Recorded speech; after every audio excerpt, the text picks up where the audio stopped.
Okay guys, welcome to my vlog. Welcome to my guys day. Katawa kasi may KRL TV mga choy, mga chayo. Oh, nandiyan si Cagayan Vibes umakyat. Parang onggoy. Bulanong onggoy. Cagayan Vibes, oh, tignan nyo talaga. Iba talaga to, kawatan talaga to. Oh. Tignan nyo. Say hi to Bulanong choy.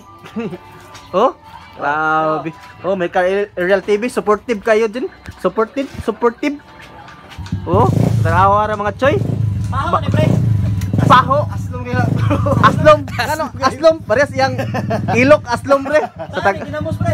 Ginamos daw. Lamig na kuno ginamos to rarao nagbilangkad ang kiko. Oh, turao. Grabe gyud ni ka hunter ni Cagayan Vibes. Magnanakaw sa Tagalog pa, magnanakaw ng mangga. Oh, pumunta lang dito, darao. Pre, basin mahulog pre. Mahulog ako sa maling tao. Ha! Okay kayo. Oh, tara nanguha na oh. Oh, di ba? Tanawa ninyo. Oh, grabe master kayo nakakuha ng 1 sa Tagalog pa 1 sa Tagalog pa 1, English pala yun. Dili na mo kat o gayo kay yati adlok kayo. Di na siya makat o gayo kay hadlok daw. Mahadlok siya mahulog kay wala mayon yan masalo. Oh. Hadlok daw siya ma-fall pero walang sasalo sa kanya. Ako ang sasalo sa iyo pre. Oh, di ba? Oh, mangga oh. Oh, ito na mangga oh. Oh, kukunin ko na kasi kumakain pa yung bantay si Dud. Kumakain pa si Dud. Hi Dud, nanguha kami mangga Dud. Kumuha kami ng mangga oh. Kaon sa lang da Dud. Kumain ka muna dyan Dud. Kasi kukuha kami mangga Dud.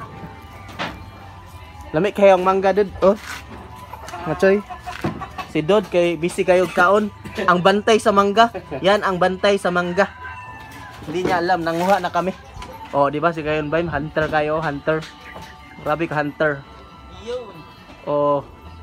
Nangita na po siya. Sa Tagalog pa. Naghanap siya ng iba dahil walang sasalo sa kanya. Kung sino magsasalo sa kanya, comment please below. Comment please below. Basta di lang daw mahulog.